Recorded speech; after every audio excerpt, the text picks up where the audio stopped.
রাজনৈতিক অঙ্গনে ফের আলোচনার জন্ম দিলেন সংসদ সদস্য ব্যারিস্টার রুমিন ফারহানা। আশুগঞ্জে এক সরকারি অনুষ্ঠানে বক্তব্য দিতে গিয়ে রাজনৈতিক প্রতিপক্ষকে উদ্দেশ্য করে তিনি বলেন, খোঁচাখুচি করবেন না, হাত দিলে যাদের আব্বা ডাকেন তাদের ইজ্জত থাকবে না। তার এই বক্তব্য ঘিরে নতুন করে শুরু হয়েছে রাজনৈতিক আলোচনা। হাত দিলে আপনারা যাদের আব্বা ডাকেন তাদের কারো ইজ্জত থাকবে না। ব্রাহ্মণবাড়িয়ার আশুগঞ্জে জুলাই শহীদ পরিবারের সদস্য ও জুলাই যোদ্ধাদের সংবর্ধনা অনুষ্ঠানে বক্তব্য দিতে গিয়ে তীব্র রাজনৈতিক মন্তব্য করেছেন সংসদ সদস্য ব্যারিস্টার রুমিন ফারহানা। বক্তব্যের রাজনৈতিক প্রতিপক্ষকে উদ্দেশ্য করে তিনি বলেন, বীর সাজবেন ভালো কথা, খোঁচাখুচি করবেন না। খোঁচাখুচি করলে আমি ছোট মাছ খাই না, বড় মাছ আমার খুব ভালো লাগে।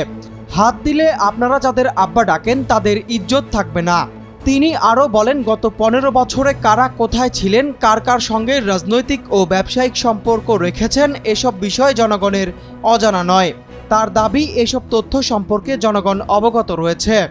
খোঁচাখুচি করলে আমি আমার ছোট মাছ খাই না, বড় মাছ আমার খুব ভালো লাগে। চোর চোরই, সে যেই দলেরই হোক।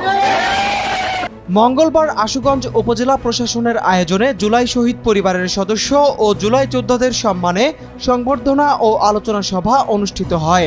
এতে প্রধান অতিথি হিসাবে উপস্থিত ছিলেন সরাইল আশুগঞ্জ 2 আসনের সংসদ সদস্য ব্যারিস্টার রুমিন ফারহানা। তবে অনুষ্ঠান চলাকালেই সৃষ্টি হয় ভিন্ন পরিস্থিতি। কয়েকজন জুলাই যোদ্ধা অভিযোগ করেন, আওয়ামী লীগের দোসর হিসাবে পরিচিত ব্যক্তিদের মঞ্চে স্থান দেওয়া হয়েছে, অথচ জুলাই যোদ্ধাদের বসানো হয়েছে পেছনের সারিতে। এ ঘটনায় তারা প্রকাশ্যে ক্ষোভ ও নিন্দা জানান। জুলাই যোদ্ধাদের অভিযোগ, ভবিষ্যতে এ ধরনের পরিস্থিতি তৈরি হলে প্রশাসনের আয়োজিত কোনো অনুষ্ঠানে তারা অংশ নেবেন না। তারা অনুষ্ঠানের আয়োজকদের কাছে বিষয়টি গুরুত্বের সঙ্গে দেখারও দাবি জানিয়েছেন। কে আওয়ামী লীগের নেতাদের সঙ্গে হাত মিলায়া রাজনীতি করছে এবং মিটিং এর সময় বলছে, থাক থাক, আওয়ামী লীগের নাম নিয়ে কিছু বলার দরকার নাই, এইসব আমরাও খুব ভালো জানি। রুমিন ফারহানার বক্তব্য এবং অনুষ্ঠানে জুলাই যোদ্ধাদের প্রকাশ্য ক্ষোভ, দুই ঘটনায় সামাজিক ও রাজনৈতিক অঙ্গনে আলোচনা তৈরি করেছে।